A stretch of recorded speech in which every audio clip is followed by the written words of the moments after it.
कल जो मैं बता रहा था उसमें मैं ये चीज़ बताना चाह रहा था कि मेरी जो इंग्लिश थी वो बहुत ही वीक थी, और इतनी वीक थी जिसकी कोई लिमिट नहीं थी। लिमिट मतलब कि अगर मैं क्लास में कोई टीचर मुझे खड़े कर अगर पढ़वाते रीडिंग करवाते थे तो मैं रीडिंग भी नहीं कर पाता था। उसका सिंपल सा रीज़न ये था कि मेरे को बहुत हेजिटेशन होता था, ये सोचता था मैं कि कहीं गलत ना पढ़ दूँ, और इसके कारण क्या होता था, घबराहट होती थी, पैर काँपने लग जाते थे और मैं अटक अटक के पढ़ता था। तो ये प्रॉब्लम थी 12th तक मेरे। और स्टेज फियर का मैं बता ही चुका हूँ कि स्टेज फियर बहुत था कि मैं कभी स्टेज पे ही नहीं गया। तो देखिए इनके पीछे अब क्या हुआ कि भाई 12th के बाद हमें समझ में आया कि यार कुछ ना कुछ तो हमें क्या करना पड़ेगा। और अब एम जो बना लिया था, क्या बना लिया था, बिजनेसमैन बनना है हमें, या अब बिजनेस में भी समझ में नहीं आ रहा था क्या करना है।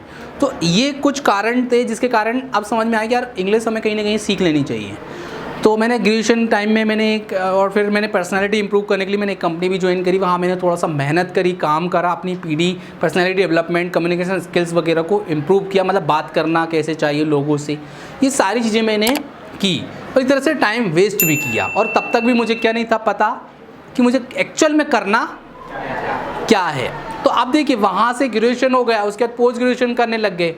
तो अब पोस्ट ग्रेजुएशन मैंने एमए इंग्लिश लिटरेचर से किया, और बल्कि मेरा एम उस टाइम क्या सोच रहा था कि मैं एमबीए करूँगा, किससे, कैट से एग्ज़ाम फाइट करके। लेकिन आते आते मेरा ग्रेजुएशन के लास्ट में मेरा माइंड क्या हो गया, चेंज। अब मेरा माइंड ये हो गया कि उस टाइम पे मैं भोपाल में आ गया, मतलब इंदौर से सीधा कहाँ आ गया, भोपाल में मैं जहाँ रहता था। तो वहाँ में सामने क्या था, स्कूल था। तो अभी कन्फ्यूज़न चल ही रहा था कि भाई करें क्या लाइफ में। अब बिज़नेस तो करना है, लेकिन किसी एक चीज़ का बिज़नेस तो आपको करना पड़ेगा ना, बिना आप किस चीज़ का फील्ड तो चूज़ करनी पड़ेगी। तो बहुत सारे आइडियाज़ आए कि यार मतलब एक बड़ी सी मील खोल लेते हैं इसमें, कि चक्की वगैरह लगा के आटा वगैरह सप्लाई करेंगे। तो ये सोचने लग गया। फिर कि यार अपने गन्ने की खेती होती है, तो गन्ने की खेती तो वहाँ एक गाड़ी ले लेंगे और जहाँ जगह जगह स्टॉल लगवाएंगे, डायरेक्ट गन्ने को डिलीवर करेंगे। ये बिज़नेस सोचा। फिर ऐसे मतलब तरह तरह के बिज़नेस आइडियाज़ सोचता रहा, लेकिन एक्चुअल में जो सही था वो आंसर एक लाइफ लॉन्ग वाला वो समझ में नहीं आया। फिर आटे की चक्की, मतलब आटा वगैरह की जो मील है वो लगा के घर घर डिलीवर्ड, या फिर होटल वगैरह बड़े बड़े रेस्टोरेंट में टाई अप करके और वहाँ डिलीवर करने के बारे में सोचा। लेकिन फिर भी क्या था, एक सेटिस्फेक्शन वाला जवाब जहाँ था वो नहीं आ रहा था। तो मैं जहाँ भोपाल में रहता था वहाँ पे क्या था, मतलब स्कूल था, उसके बाजू में भी उसके सामने भी। मैंने सोचा यार क्या 40-50 की जगह में ही लगभग 500-600 बच्चों को पढ़ा रहा है ये व्यक्ति, तो अच्छा खासा कमा रहा होगा। तो यार ये काम तो मैं भी कर सकता हूँ। अब यार ये काम कर सकते हैं, लेकिन कहाँ करें, कैसे करें, मतलब एक प्लेस तो चूज़ करना होगा ना भाई। कहाँ करेंगे, मतलब कोई बिज़नेस करेंगे तो पहली चीज़ क्या है, हमारे को क्या करना होगा भाई, प्लेस चूज़ करना पड़ेगा कि प्लेस करें कहाँ। ये तो इम्पोर्टेंट है ना, कोई भी काम करोगे तो जगह चूज़ करो। अब जगह के लिए कन्फ्यूजन होने लगे, जगह कहाँ करें, नरसिंहगढ़ में कर लें कि बैरसिया में कर लें। तो फिर मैंने फाइनली चूज़ किया कि भाई बैरसिया में स्कूल स्टार्ट करेंगे, क्योंकि बैरसिया क्या है, मेरे गांव से पास में है। मतलब यहाँ से गांव कितना है, 10 किलोमीटर है, तो पास में भी होगा। ये बर्थ प्लेस है, मतलब हम कहीं और जाके कोई काम करेंगे तो हमारी पहचान कोई नहीं होगी। लेकिन हम जहाँ के हैं, मूल्य निवासी, वहाँ हमारे रिश्तेदार सब हैं, तो हमारी आज पहचान होगी कि यार हम कुछ कर रहे हैं। तो ठीक है, प्लेस हमारी क्या हो गई, डिसाइड हो गई। अब मेन चीज़ ये थी कि भाई अगर डायरेक्ट हम स्कूल खोल लेंगे, सपोज उसमें पैसा भी चाहिए, पैसा चलो ठीक है थोड़ा बहुत मिल जाएगा, या लोन लेंगे, कुछ कर लेंगे, तो चलो ठीक है। आप डायरेक्ट स्कूल अगर कोई भी बिज़नेस आप खोल लेते हैं तो मेन क्या है कि आप पैसा भी लगा लोगे, बिल्डिंग भी खड़ी कर लोगे कहीं ना कहीं, लेकिन मेन क्या है, रॉ मटेरियल। रॉ मटेरियल का मतलब समझते हैं ना, रॉ मटेरियल मतलब कि भाई जिस पे काम करेंगे। स्कूल में आप टीचर खड़े कर दोगे, आप खुद काम करोगे, लेकिन मेन क्या है, बच्चे कहाँ से लाओगे। मतलब डायरेक्ट आपको कोई पहचानता ही नहीं है बैरसिया के अंदर, तो आपको डायरेक्ट एडमिशन कौन दे देगा। इवन कोई अपना घर पहचान वाला ही नहीं देगा। क्यों? क्योंकि भाई आपको पहले क्या करना होगा, अपने आप को प्रूव करना होगा, कि आपको साबित करना होगा कि हाँ आप इस काम के करने के लायक हैं या नहीं है। हम क्यों दें हमारे बच्चे का एडमिशन, एक क्वेश्चन होता है ना भाई, आपके अंदर क्या क्वालिटीज़ हैं। तो मैंने ये सवाल आया, तो मैंने क्या किया, अब भैया क्या करें, अगर डायरेक्ट स्कूल खोलेंगे तो हम क्या हो जाएंगे, पक्का क्या हो जाएंगे, फेल हो जाएंगे, पक्का 101%। तो क्या करें, तो पहले हम क्या करते हैं, हमारी पहचान बनाते हैं, नाम बनाते हैं। तो कैसे बनाना है, तो हमने ये सोचा कि भाई कोचिंग पढ़ाएंगे, पहले कोचिंग अच्छे से पढ़ाएंगे, लोगों से कांटेक्ट होगा, लोगों से मिलेंगे, पेरेंट्स जाने लग जाएंगे, और साथ ही साथ दूसरे स्कूल ज्वाइन करेंगे घंटे 2-2 घंटे के लिए। तो वहाँ से हमें ये पता चलेगा, क्या पता चलेगा कि एक्चुअल में मतलब कि स्कूल चलता कैसे, क्योंकि डायरेक्ट भाई अभी तक तो अपन ने स्कूल चलाया नहीं है, तो डायरेक्ट कैसे स्कूल चलता है, सिर्फ देखा है, पढ़ा है, लेकिन एक्चुअल में बैकग्राउंड में क्या क्या चीज़ें होती हैं, क्या क्या मैनेज करना होता है, ये तो हमें कुछ पता ही नहीं है। तो वहाँ से हमें दूसरे स्कूल में जाएंगे, पढ़ाएंगे, वहाँ से हमें नॉलेज मिलेगा, एक्सपीरियंस मिलेगा, यहाँ के लोगों की मानसिकता पता चलेगी कि यहाँ के लोग कैसे हैं, उनकी सोच क्या है, क्या फ़ीस सिस्टम है, कैसे फ़ीस आती है, या कैसे बच्चों को पढ़ाते हैं, कैसे प्रॉब्लम्स आती हैं, कैसे फाइंड आउट करना मतलब पड़ता है, कैसे मैनेज होती है सारी चीज़ें। तो वो चीज़ हमने किया। अब एक सोच के आया था कि मैं भाई कोई भी काम करूँगा, मैं लगभग कितने साल दूंगा अपने, 5 ईयर्स तो दूंगा, इससे पहले मैं क्विट नहीं करूँगा। ये मैं पहले से मन बना के आया था, और ये भी प्लानिंग करके आया था कि पहले 3 साल, सिर्फ पहले 3 साल मैं क्या करूँगा, सिर्फ और सिर्फ कोचिंग पढ़ाऊँगा, ओनली कोचिंग पढ़ाऊँगा, और दूसरे स्कूल में काम करूँगा, क्योंकि वहाँ से मैं नॉलेज और एक्सपीरियंस लूँगा, अपनी पहचान बनाऊँगा, लोग जानने लग जाएंगे। उसके बाद 4थे साल में जाके मैं स्कूल खोलूँगा, और मैंने वही किया। 15 में आया था मैं, 2018 में जाके मैंने स्कूल खोला, वो भी कितने तक, 5th तक। अब आप उस टाइम जब मैंने कोचिंग चल रही थी, लगभग मेरे पास 250 बच्चे थे उस टाइम में जिन्हें पढ़ा रहा था।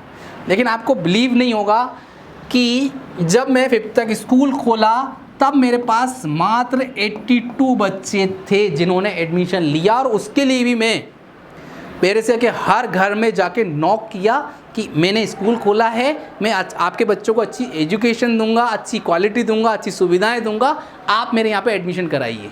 पता लोग क्या बोलते थे, सर हम तो कोचिंग पढ़ा रहे हैं, कोचिंग ही पढ़ाएंगे आपके यहाँ पे, पता नहीं आपने स्कूल चला पाए नहीं चला पाए, क्या भरोसा, अगले साल बंद होगा या बीच में ही बंद कर दिया तो हमारे बच्चे की साल ख़राब हो जाएगी, हमें फिर से दूसरे स्कूल में एडमिशन लेना पड़ेगा, वहाँ फिर ड्रेस सिलवानी पड़ेगी, बुक्स चेंज हो जाएंगी, ऐसे कई सवाल थे।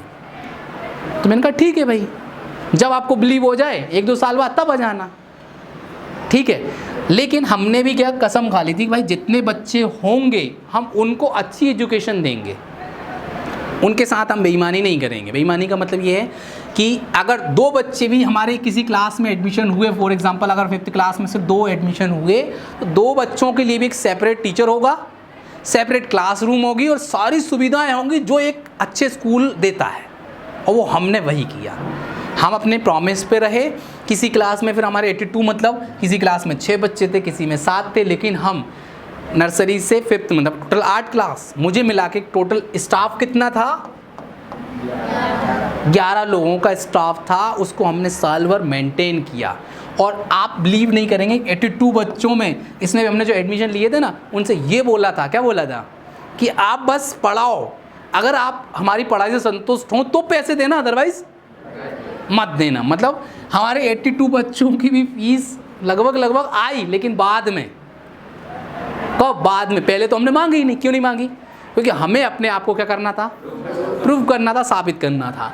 भाई इतने आप 10 लोगों का स्टाफ को आप कैसे मैनेज करोगे। तो पता है मैंने क्या किया, यहाँ कोचिंग पढ़ा के जो पैसे कोचिंग से कमाता था उससे मैंने लोगों की सैलरी दी, किराया दिया बिल्डिंग का, और सारी चीज़ें मैनेज करी, क्योंकि अपने आप को क्या करना था, प्रूव करना था। तो देखो सबसे पहले आप लाइफ में कोई भी काम करेंगे तो आपको पहले खुद को प्रूव करना पड़ेगा, घर वालों के सामने भी। अब एक लाइफ का एक मैसेज देने जा रहा हूँ, बहुत बड़ा मैसेज है। जब मैंने स्टार्टिंग में कोचिंग खोली तो पता मेरे घर वाले पापा ही क्या बोले थे कि बेटा कितने कमा लेते हो। मैंने कहा 8-9 हज़ार रुपये भी कमा रहा हूँ। यार 15 हज़ार तो हम ही देते थे तुम्हें हर महीने खर्च करने के लिए। अरे कहाँ लगे हो, रहने दो, मतलब छोड़ दो। तो ये बताओ भाई, ज़िंदगी भर 15 हज़ार रुपये देते रहते वो, और मेरा काम चल जाता क्या। मेरी शादी होती फिर क्या 15 के 30 वो खुद कमा के देते क्या, एक दिन बाद वो ही मना कर देते। अगर उनकी बातों में आके मैं छोड़ देता 8-9 हज़ार रुपये जब मेरे कमा रहा था, बल्कि मुझे घर से लेने पड़ रहे थे, तो मैं छोड़ देता तो क्या होता। आज के टाइम में हमारे इंडियन पेरेंट्स की सबसे बड़ी प्रॉब्लम ये है कि बच्चा कुछ करने ही नहीं देते, बच्चे कुछ कर नहीं देते। अरे यार क्या करोगे, हम कमा तो रहे हैं, लेकिन भाई कब तक ज़िंदगी भर बैठा के कमाओगे, खिलाओगे क्या, नहीं ना। तो लाइफ में खड़े होना है ना पैरों पे अपने, तो क्या करना होगा, खुद करना पड़ेगा ना। खुद करना है तो पहले ये मत देखो हम कितना कमा रहे हैं, कमाने के ऊपर फोकस मत नहीं करो। अगले साल जब भी आप कोई काम शुरू करें तो अगले 5 साल आप अपना 0 प्रॉफिट लेके चलो कि हमें कितना प्रॉफिट होगा, 0 होगा। लेकिन आपने अगर ये सोच के अगर अपने 5 साल जिस फील्ड में देख ली ना, 6वें साल आप इतना कमाओगे जितना आप सोचोगे भी नहीं।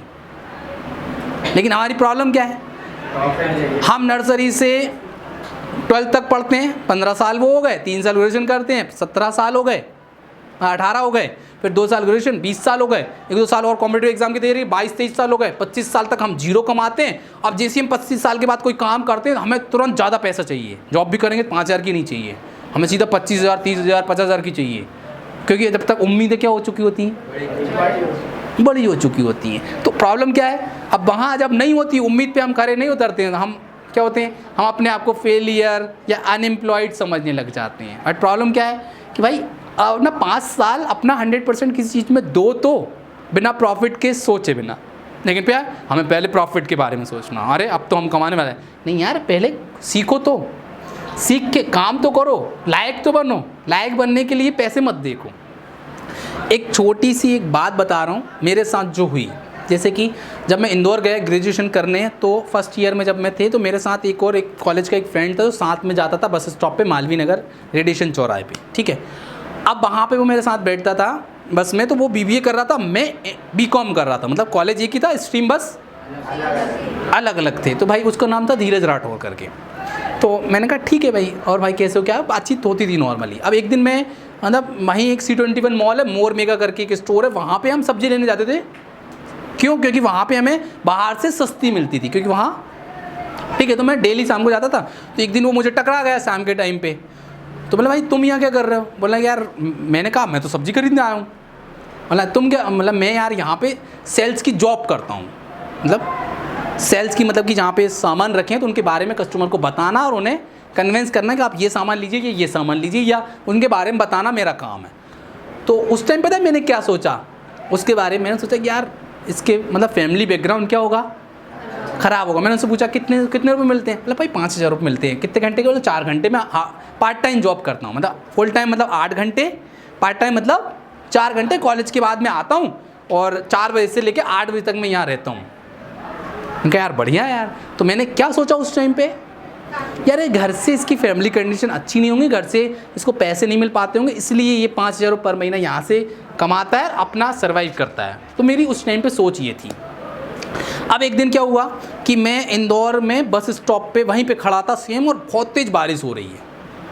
अब बारिश हो रही है तो पता लगा कॉलेज फ़ोन लगा, बस नहीं आ रही है, ठीक है। अब पानी लगभग रोड पे घुटने तक पानी भरा हुआ था।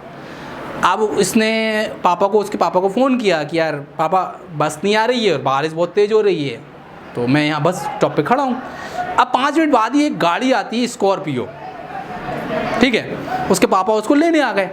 अब उसके पापा ने बेटा आप कहाँ जाओगे, मतलब सर मालवीय नगर बर्फानी धाम। तो उसका मतलब 1 किलोमीटर का डिस्टेंस होगा मेरा और उसके घर का, ज़्यादा नहीं होगा। तो बोला बैठ जाओ मैं ड्रॉप कर देता हूँ। तो मैंने कहा अंकल मैं चला जाऊँगा। नहीं बैठ जाओ। तो वो मुझे बैठा के लेके गया और मेरे को घर पे वहाँ पे ड्रॉप कर दिया।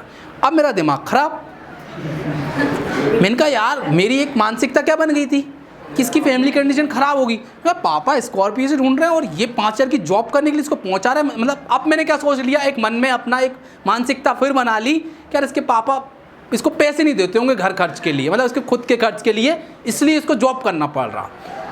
तो भाई ऐसा मेरा वो सोच के साथ मेरे वहाँ पे टाइम चलता रहा, लेकिन नहीं मैं गलत था। मेरी जो सोच थी वो क्या थी, गलत थी। ना उसके पापा ऐसा करते थे, ना वो सिर्फ पैसे कमाने जाता था, वो एक्चुअल में रियल MBA करने जाता था उसको, क्योंकि MBA करना था। रियल MBA क्या होता है, प्रैक्टिकल नॉलेज और एक्सपीरियंस, लोगों से बात करना, अपनी कम्युनिकेशन स्किल्स बढ़ाना, उसको सेल्स में जाना था। इसलिए वहाँ नॉलेज और एक्सपीरियंस के लिए वो जाता था जॉब करने, ना कि वो 5,000 लेने। नहीं समझ में आया ना। उसके पापा बोलते थे कि भाई तू 5,000 कमाने जा। उसके पापा ने ये बोल रखा होगा कि बेटा तुम्हें जो करना है तो वो आप अभी से करो, क्योंकि वो भी एक बिजनेसमैन होंगे शायद, जहाँ तक मुझे लग रहा है। तो उन्होंने भी ये चीज़ उसको सिखाई होगी, बताई होगी कि बेटा जो काम आप करना है तो वो आज से ही करना शुरू करो और प्रैक्टिकली करो, थ्योरेटिकल मत करो। सिर्फ किताबी ज्ञान आपके काम नहीं आएगा। आपने 99% बना लिया, आप जॉब के लिए जाएंगे, आपको 99% की जो मार्कशीट है वो साइड में पटक देगा इंटरव्यूअर, वो ये बोलेगा कि भाई तुम ये चीज़ मुझे बेच के बताओ, इसकी क्वालिटीज़ बताओ। अगर तुम बेच दोगे, क्योंकि देखो कोई भी कंपनी वाला है, अगर मैं सपोज़ उसको, वो मुझे 10,000 रुपये कब देगा, जब मैं उसे 1,00,000 रुपये कमा के दूंगा। अब बताइए कि जो 40% वाला व्यक्ति अगर उसको 1,00,000 रुपये कमा के दे रहा तो उसको 10,000 रुपये दे देगा। अब 99% वाला 1 रुपये भी उसको कमा के नहीं दे रहा तो उसको 10,000 रुपये क्या कर लेगा, रखेगा क्या? नहीं। एक नहाटा में ही अभी मैं 2013-14 के एक बैच में एक फर्स्ट रैंक कुछ आई थी सीए की, सीए समझते हैं, चार्टर्ड अकाउंटेंट। उसको कंपनी ने हायर किया, उसको 22 लाख रुपये का पैकेज दिया। कितने का? साल का 22 लाख। बोला 22 लाख रुपये देंगे, अगले साल ही उससे हटा दिया और कहा 2-2.5 लाख रुपये में काम करना तो करो, नहीं तो मत करो। बताओ क्यों? भाई तुम ये बताओ मुझे, 22 लाख रुपये मैं तुम्हें दूंगा, तुम 22 लाख मेरा काम ही नहीं कर रहे, तो मैं क्यों दूं तुम्हें?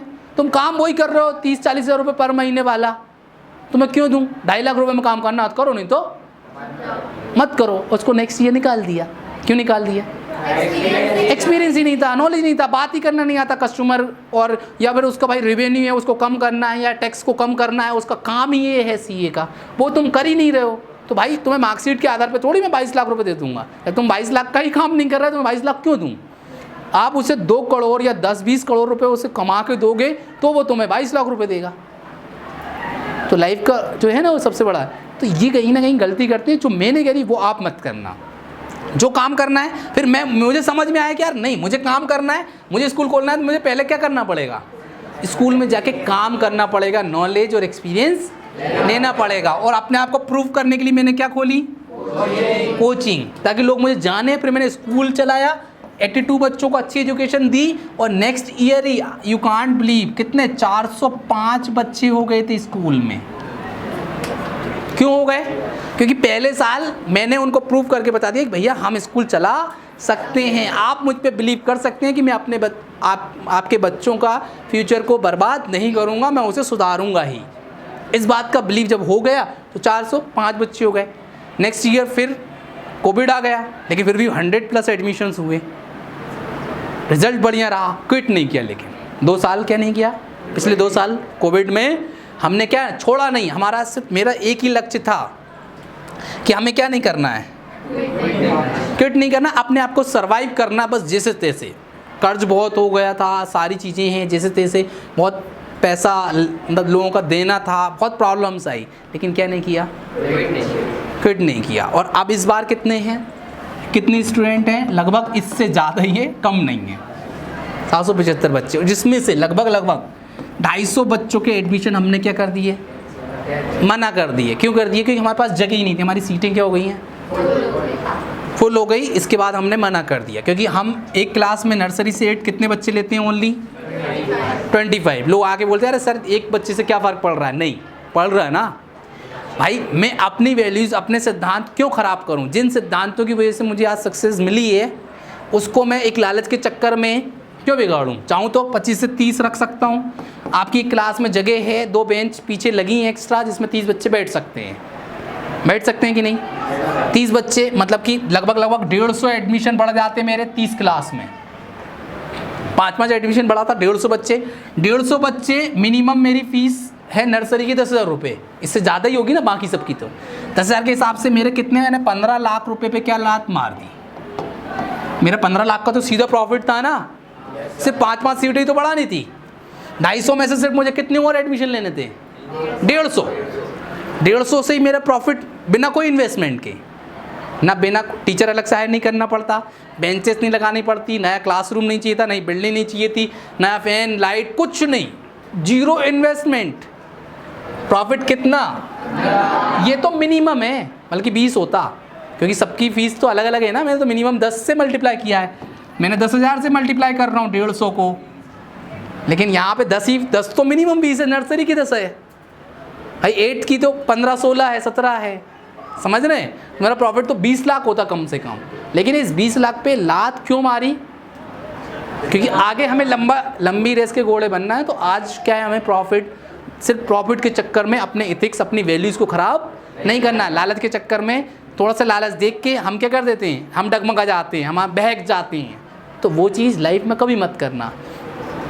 प्रॉफिट बढ़ाना है भाई, रिसोर्सेज बढ़ाओ, अगले साल फिर से क्या करो, नया सेटअप डालो और बच्चों के लिए जगह बनाओ, वहाँ से क्या करो, बढ़ाओ ना प्रॉफिट। लेकिन तरीका अपना जो है जिससे आपको सक्सेसफुल हुए हैं तो आप उसी को फॉलो करो। आप किसी दूसरे के कहने में आके आज तो प्रॉफिट हो जाएगा, आज तो 30 बच्चे बैठा के 40 ही बैठा देंगे, कोई कुछ नहीं करेगा, लेकिन कल से क्वालिटी ख़राब हो जाएगी।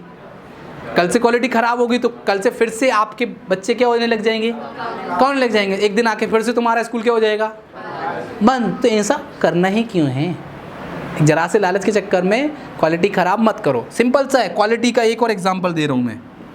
अब एक चीज़ बताओ, जैसे कि सपोज़ कोई बोलता है कि अरे सर 25 या 30 रख लोगे क्या फ़र्क पड़ जाएगा, नहीं, आपके लिए नहीं पड़ेगा, मेरे लिए पड़ जाएगा। सपोज़ आपके घर में कोई प्रोग्राम है सिर्फ कितने लोगों का, 100 लोगों का। आपने उम्मीद करी यार मैंने 150 या 200 कार्ड दिए, मुश्किल से 100 लोग आएंगे। लेकिन सपोज़ आपने 100 लोगों के लिए सब्जी बनवाई थी, लेकिन आ गए कितने एट अ टाइम, जब बन ही रहा था और ऑलमोस्ट 90% खाना बन चुका है। अब आपके पास सॉल्यूशन क्या है, मतलब पूड़ियाँ वगैरह तो तुरंत बन जाएंगी, सॉल्यूशन क्या है, हाँ बोलो, सब्जी में 2 बाल्टी भर के पानी डाल दो, बस यही सॉल्यूशन है ना। क्योंकि भाई उस टाइम पे अगर दोबारा सब्जी बनाएंगे तो एटलीस्ट हमें 2 घंटे चाहिए, ज़्यादा लोगों की क्वांटिटी में 2 नहीं तो 1 तो चाहिए, क्योंकि 1 घंटे से पहले तो पक ही नहीं सकती सब्जी 50 लोगों की, 1 से 1.5 घंटा तो चाहिए। अब उसमें टाइम तो है नहीं है, लेकिन 2 बाल्टी भरने में कितना टाइम लगेगा, अरे 2 मिनट। लेकिन उससे होगा क्या, जो टेस्ट आपने 100 लोगों की सब्जी बनाने के लिए जो टेस्ट था वो टेस्ट यहाँ पे क्या हो गया, क्वालिटी खराब हो गई। समझ रहे हैं, तो क्वालिटी खराब करोगे तो सब क्या करेंगे, अरे खा तो लेंगे लेकिन मज़ा नहीं आएगा, वो अरे यार इसमें ये, अरे कैसे पानी पूरा कुछ है ही नहीं है, दाल में दाल नहीं है, या पनीर में पनीर ही नहीं है। समझ में आया, तो ये प्रॉब्लम होती है। तो कहने का मतलब समझे आप, मेरी लाइफ से आप क्या क्या सीख सकते हैं। तब मैंने जो गलतियाँ करी वो आप मत करना। पहली चीज़ है कि आप अभी जो जिस क्लास में हैं उस क्लास में अपना बेस बना के चलो। आप ये मत सोचो कि यार ये आगे मैं क्या करूँगा, जो करूँगा आप जो काम कर रहे हैं उसको ढंग से कर लो। 11th है, 11th अच्छे से पढ़ लो बस। अभी सपोज क्लियर हो भी नहीं रहा ना आपका जैसे एम, पहली चीज़ तो क्लियर करो, नहीं भी हो रहा तो भी आप अपना 100% दो। आप पढ़ाई कर रहे हैं, केमिस्ट्री पढ़ रहे हैं, फिजिक्स पढ़ रहे हैं, जो भी पढ़ रहे हैं, आप अपना 100% दो कि भाई मुझे ये पढ़ना है, इसका कॉन्सेप्ट अच्छे से क्लियर करना है, अच्छे से समझना है, ताकि आगे अगर मुझे ज़रूरत पड़े तो मेरे को दोबारा इसको पढ़ने की या देखने की आवश्यकता नहीं पड़े। फिर बाद में नहीं पछताऊँ, अरे यार मैं उस टाइम ही पढ़ लेता तो आज ये नौबत नहीं आती। तो इसलिए आप जो काम कर रहे हैं उसको 100% करिए। और मेन क्या है, आप अपना वाई ज़रूर क्लियर कर ही लीजिए कि भैया लाइफ में करना क्या है, इसके बिना नहीं होगा क्या, नहीं तो आप भटकते रहोगे, क्या करें क्या नहीं करें, हम एक अच्छे रिजल्ट पे नहीं हो। अब सपोज अगर मेरा ये 6th में जब मैं नवोदय में गया था, अगर मेरा तभी वाई क्लियर होता तो रिजल्ट आज कुछ और होता। मैं कम से कम 5 साल जो आज हूँ 5 साल पहले होता मेरे पास। क्यों होता, मैं सीधा 12th तक अच्छे से पढ़ाई करता, 12th के बाद ग्रेजुएशन गवर्नमेंट कॉलेज में कोई ग्रेजुएशन ले लेता, ग्रेजुएशन में एडमिशन ले लेता। सिर्फ टाइम पास के लिए कॉलेज की पढ़ाई तो सिर्फ ये होती भाई आप कॉम्पिटिटिव एग्जाम के लिए तैयारी कर लो, बाकी तो आप एक दिन पहले पढ़ के भी आप कर सकते हो, 60% आराम से बना सकते हो। तो मैं क्या करता, अगर मुझे पहले से पता होता तो मैं यहीं गवर्नमेंट एक कॉलेज में क्या ले लेता, एडमिशन ले लेता, वहाँ से बीकॉम चलता रहता और मैं 12th के बाद से ही कोचिंग पढ़ाना शुरू कर देता, क्योंकि मुझे और दूसरे स्कूल में जाके एक्सपीरियंस लेने के लिए जॉब। तो मैं 12th के बाद 12th मैंने करी 2011 में, 11 के बाद अगले 3 साल तक मैं सिर्फ जॉब करता और कोचिंग पढ़ाता, मतलब 2000 कब तक, 14 तक। 2014 में जो स्कूल खोलता और फिर उसी तरीके जिस तरीके से मैंने आज काम किया उस तरीके से करता, तो जो आज मुझे 2022 में जाके जो सक्सेस मिली है वो मेरे पास कब होती, लगभग 2017 या 18। तो एम नहीं होने का प्रॉब्लम क्या है कि क्या होता है कि हमारे और प्रॉब्लम्स भी ज़्यादा आती हैं, प्रॉब्लम्स भी क्या आती हैं, ज़्यादा आती हैं। तो कहीं ना कहीं आप अगर एक सटीक एक प्लानिंग के साथ, एक प्रॉपर प्लानिंग के साथ अगर आप काम करेंगे तो आप क्या होंगे, आपका टाइम भी वेस्ट नहीं होगा और आपका पैसा भी वेस्ट नहीं होगा और आप जल्दी से आप सक्सेसफुल हो जाएंगे। ये एक मतलब तो इसलिए मैं बोलता हूँ, बार बार बोल रहा हूँ और यही बोल रहा हूँ कि भाई वाई क्लियर कर लो कि लाइफ में करना क्या है, और एक बार जो डिसाइड कर लिया मतलब करना है, मतलब करना है, फिर कितनी प्रॉब्लम आए कुछ भी आ जाए छोड़ना तो नहीं है। और अगर इसी कोविड में मैं 2 साल छोड़ देता तो ख़त्म, फिर मैं ही उन लोगों के लिए बैड एग्जाम्पल हो जाता कि यार अरे हाँ समझ में आया कि वो तो फेल हो गए, ऐसे ही नहीं हो जाता, ये नहीं हो जाता, वो नहीं हो जाता। आज लोगों के स्टेटमेंट चेंज हो गए मेरे प्रति, अरे कहाँ पहले बोलते थे कहाँ लगी हो, क्या कर रहे हो, क्या होता है ये वो, लेकिन आज जो भी आता है सबके सब क्या सरप्राइज्ड हैं, यार बहुत अच्छा कर रहे हो। अब मैं आपको एक चीज़ और बता रहा हूँ, अब जैसे कि मैं 10th तक मेरी हालत क्या थी, ख़राब थी, 12th तक भी ऐसी थी। अब आप एक चीज़ बिलीव नहीं करेंगे कि 12th तक मैं क्या था, कमज़ोर था, सब कुछ था। तो अब मेरे को बाद में पता चला मेरी इंग्लिश भी कमज़ोर थी, लेकिन मैंने बाद में क्या कर ली, इंग्लिश का टीचर बनना था, कोचिंग खोलनी थी, तो मैंने क्या कर लिया, इंग्लिश सीख ली। समझ में आया।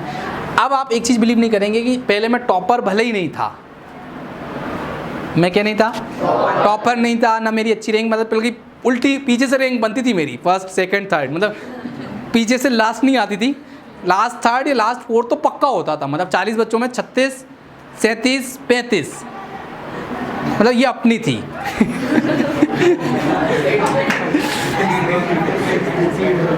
मतलब समझ रहे हैं आप, ये फिक्स थी। तो मैं ये नहीं कह रहा कि आप भी पीछे से इतने पे ही रहो, ये आप पीछे से, लेकिन इस बात से आप सीख सकते हैं कि भाई भले ही आप टैलेंटेड नहीं थे, आप अपने आइडियाज़, अपनी एक सोच, अपना कुछ अच्छा करो। आप देखो, आपको एक बात बता रहा हूँ मैं कि लाइफ में जैसे कि सपोज़ आप पूरी पृथ्वी पे सपोज़ कितने लोग हैं, फॉर एग्जांपल 100%, मतलब कि 100 लोग हैं। आपको ये बात जान के हैरानी होगी कि जितना पैसा 95% लोगों के पास है ना, उतना सिर्फ कितने लोगों के पास है। मतलब सपोज अगर 100 लोग हैं, 100 में से मतलब 100% लोग जितने भी हैं, जितना पैसा सिर्फ 95% लोगों के पास है, उतना सिर्फ 5% लोगों के पास है। ऐसा क्यों बताइए, ऐसा क्यों? अब एक और रूल बता रहा हूँ लाइफ में सक्सेसफुल होने का। अब इनमें से 95% लोग वो हैं जिन्होंने अपना टारगेट, मतलब जो एम है, उसको सेट नहीं किया, और सेट करने के बाद वो एटलीस्ट कितने साल तक नहीं टिके। अब जो लोग अपना एम सेट करके 95% लोग क्या कर देते हैं, 5 साल से पहले ही क्विट कर देते हैं, छोड़ देते हैं। और जो पूरे 5 साल कंप्लीट कर लेते हैं वो किस कैटेगरी में आ जाते हैं, 5%। ये है लाइफ का फंडा। चाहे किसी फील्ड में देख लो, कॉम्पिटिटिव एग्जाम में देख लो, जिसने 5 साल लगातार अपना 100% दे के मेहनत कर ली, ठीक है, तो वो सक्सेसफुल हो जाएगा। मतलब जो वो टारगेट था उसका, वो उसे मिल जाएगा 5 साल बाद। और जिसने पहले ही क्विट कर दिया वो फेलियर की कैटेगरी में आ जाएगा, वो बाकी 95% लोगों की कैटेगरी में आ जाएगा। तो लाइफ में अगर सक्सेसफुल होना है तो एटलीस्ट मन बना के चलो कि हमें कोई काम आप शुरू कर रहे हैं, जिसकी तैयारी शुरू कर रहे हैं, तो हमें अगले 5 साल तो देना ही है।